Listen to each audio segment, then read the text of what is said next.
오늘도 왔는가? 자신이 술을 즐기는 편이라면 이 얘기를 듣고 경각심을 가져야 할 것 같구나. 나도 막걸리를 좋아하지만 뭐든지 과하면 체하는 법이지.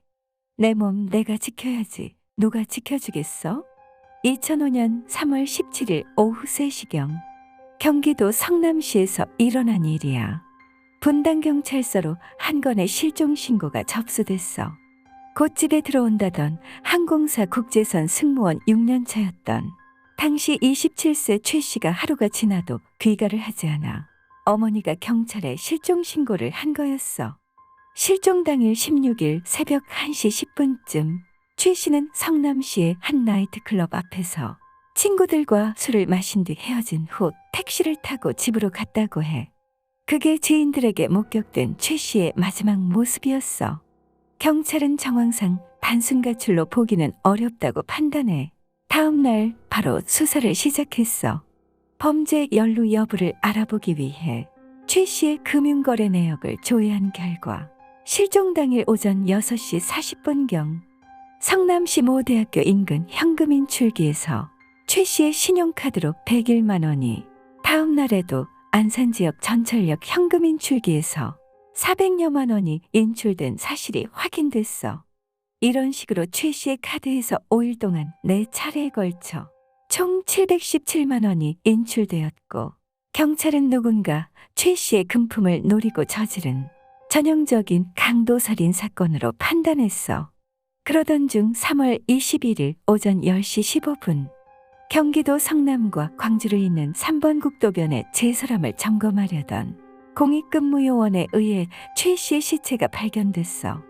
최 씨는 실종 당시 입고 있었던 검정색 카디건과 청바지 차림 그대로였는데 한쪽으로 웅크린 자세로 들어있었어. 허벅지와 무릎에 멍이 든 흔적과 목 부분의 끈으로 졸린 듯한 자국 외에는 특별한 외상이 없었고 성폭행 흔적도 나타나지 않았어. 최 씨의 한쪽 하이힐이 벗겨져 있었고 사라진 하이힐을 찾아 나서는 데 집중을 했으며 최 씨의 카드로 돈을 인출할 당시 찍힌 CCTV 화면을 확보하는 데 주력한 결과 17일 오후 7시경 안산시의 한 현금 인출기에서 모자를 눌러 쓴 채 돈을 인출하는 키 175cm쯤의 한 남성의 모습을 확보했어. 수사팀은 그 남성을 현상금 500만 원에 전국 공개 수배하고 강도살인 전과자들을 용의선상에 두고 수사를 진행했어.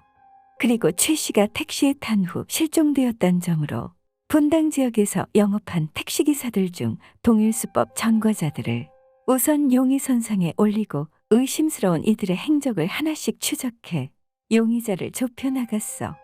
사건 당일 영업한 택시들의 GPS 기록을 일일이 확인해보니 최 씨가 실종된 시간대와 장소가 일치하는 운행 기록을 보인 택시를 발견했어. 수사팀은 그 택시 운전자의 신상을 확보했고 그는 강도 등 전과 구범인 민병일이었어.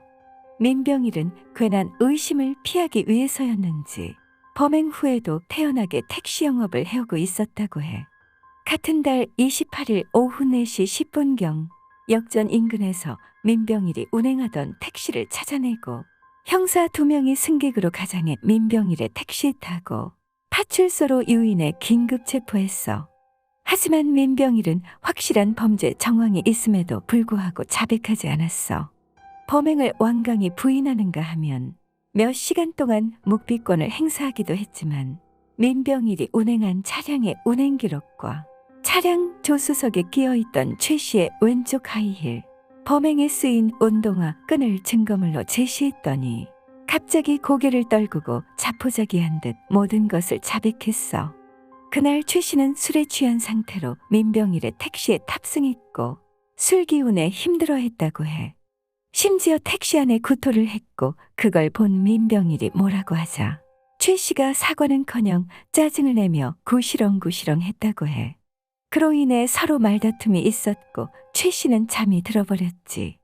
안 그래도 기분이 상해있던 민병일은 최 씨가 잠들자 범행 욕구를 느껴 인적이 없는 곳으로 차를 몰았고 최 씨의 가방에서 카드를 훔친 후 자고 있던 최 씨를 위협해 카드 비밀번호를 알아냈어.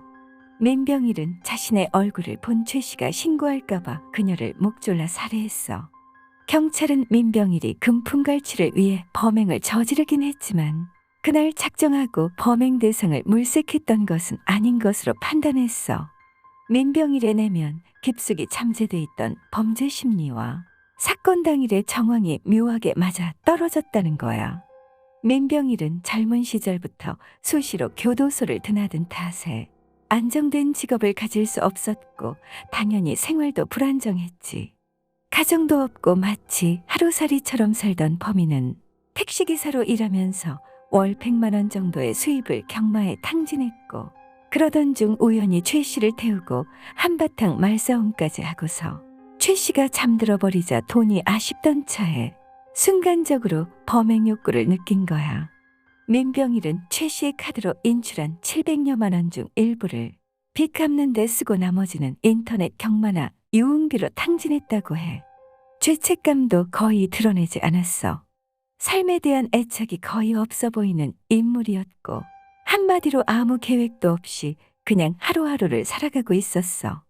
최 씨 사건의 경우 치밀한 계획하에 저지른 범행은 아니었어도 돈이 필요하다면 언제든 저지를 수 있는 인물이었으며 특히 최 씨를 상대로 너무 쉽게 이루어졌기에 민병일이 이를 계기로 또 다른 범행 대상을 찾아 나섰을 가능성도 배제할 수 없었다고 해.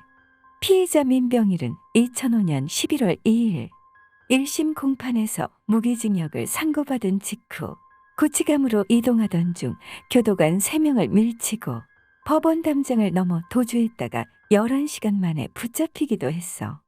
하루아침에 딸을 잃은 부모의 마음은 얼마나 찢어졌을까. 흉흉한 세상에서 살아가려면 언제 어디서든 정말 조심하고 또 조심해야 해.